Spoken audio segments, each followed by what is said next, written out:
Hey guys, how's it going? My name is Adam. Today I'm going to show you how to activate camera time on iPhone. So first of all, what you need to do, you need to go ahead to your browser.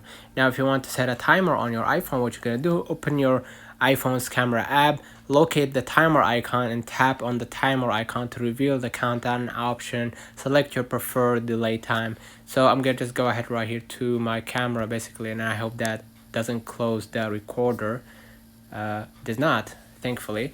And now what I'm gonna do, you're gonna be able right here to see like an option, right?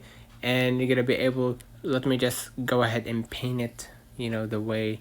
Now this is live and this is flash, and basically you're gonna be able, let me just hold right here. Now this is portrait, and you're gonna be able right here to select, you're gonna see right here timer. Basically you're gonna be able to set it for 3 seconds or 10 seconds depending on what you need, basically on how time you need to actually get that photo.